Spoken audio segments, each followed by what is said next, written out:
I'm Dalton Barrett for News Radio WGNS, and here are some of the top stories impacting Rutherford County on your Rutherford Roundup for Monday, September 15th, 2025. Tensions continue to rise at the state level, with Tennessee Senator Marsha Blackburn facing criticism after voting to block an amendment that would have pushed for public release of the Jeffrey Epstein files.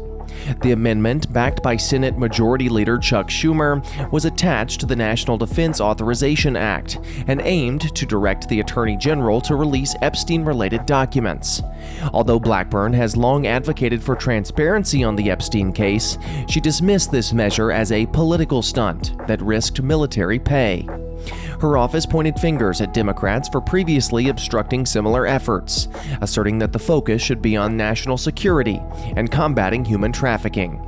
Senator Bill Hagerty, also from Tennessee, joined Blackburn in voting to table the amendment, which passed by a narrow 51-49 margin.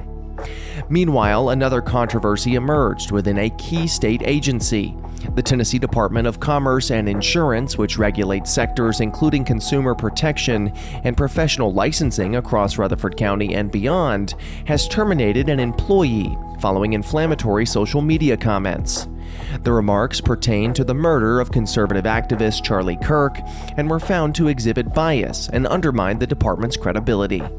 Commissioner Carter Lawrence emphasized that public servants must uphold standards of impartiality, particularly when linked to the agency in online spaces. The governor's office reinforced the decision with its official support, highlighting the broader commitment to serving all Tennesseans with fairness and integrity. Murfreesboro's downtown transformation is taking a major step forward as the Keystone Project readies to launch its initial phase. With a total capital investment of $175 million, the three-part development is designed to bring more housing, retail, and dining options to the city center. Phase 1 includes 239 multifamily units, while Phase 2 will feature 100 condominiums paired with 3,000 square feet of retail space. Phase 3 proposes a 15-room hotel with over 7,100 square feet of retail. At a recent city council meeting, Murfreesboro officials confirmed that construction on the hotel will begin 2 years after phases 1 and 2 are underway. To support the development, the city plans to invest $4 to $5 million in off-site public infrastructure, which will later reimbursed through the general fund. While funding is secured for the first phase, developers must still raise capital for the remaining 2 phases or risk returning the property to city ownership. Mayor Shane McFarland remains optimistic, noting the site's value would likely attract new investment if needed. Elsewhere in Rutherford County, school officials and law enforcement are addressing a serious case of mistaken identity. A Rutherford County school employee with a name similar to the alleged Charlie Kirk shooter's mother has been wrongly linked to the case, prompting harassment and false accusations. Sheriff Mike Fitzhugh urged the public to stop spreading misinformation, emphasizing the employee has no connection to the suspect or to the incident. Murfreesboro police have arrested the man accused of opening fire during a reunion gathering at Old Fort Park, an incident that left 2 people injured and the community shaken. According to the Murfreesboro Police Department's Violent Crimes Unit, Travarius Chambers arrived at the park pavilion on September 13th, wearing all black and a ski mask before firing multiple rounds towards a crowd of adults and children. 2 individuals were hit. One victim, a woman, was treated at the scene for a leg wound and transported to a hospital in stable condition. A man who was shot in the torso remains in critical condition following surgery. Chambers was quickly located at an apartment complex on Hazelwood Drive and taken into custody without incident. He faces 6 counts of attempted first-degree murder and a charge of tampering with evidence. Police say one of the victims returned fire in self-defense. While a motive remains unclear, detectives are urging witnesses to come forward as the investigation continues. In a separate case, U.S. Marshals Task Force tracked down a Florida murder suspect in Murfreesboro. Andrew St. Louis, age 19, was wanted in Broward County, Florida, on a charge of first-degree murder, attempted murder, and conspiracy to commit murder. He was arrested on North Rutherford Boulevard without incident, and he is currently being held in the Rutherford County Jail.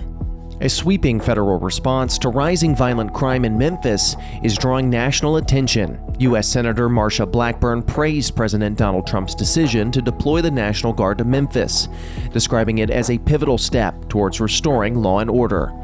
Blackburn, who has long advocated for a stronger federal intervention in West Tennessee, credited both FBI Director Patel and Attorney General Pam Bondi for supporting the effort. The deployment follows growing concerns over violent incidents, cargo theft, and a reported 6.4 rise in violent crime in Shelby County in late 2023.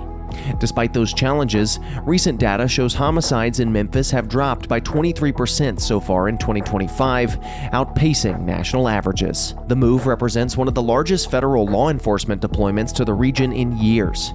While the specifics of the Guard's role are still forthcoming, Blackburn emphasized that the goal is to hold local officials accountable and curb what she calls soft-on-crime policies. Memphis's strategic importance as a transportation hub has added urgency to the intervention. Meanwhile, Rutherford County commissioners are focused on improving emergency medical access.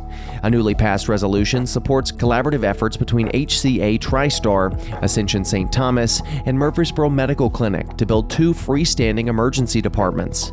One facility will rise at South Church Street and Warrior Drive under Stonecrest Medical Center in Smyrna, while the other will serve residents in Las Casas and northern Murfreesboro.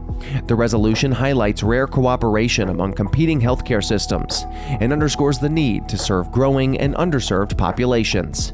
That's all for now. For updates on these and many more local news stories, be sure to check out our website, wgnsradio.com, or follow us on social media at News Radio WGNS on Facebook, as well as X. If you're enjoying the show, be sure to leave a rating or a review on Spotify and iTunes, or maybe a comment on YouTube. I'm Dalton Barrett for News Radio WGNS, part of your Good Neighbor Network, and I'll talk to you later.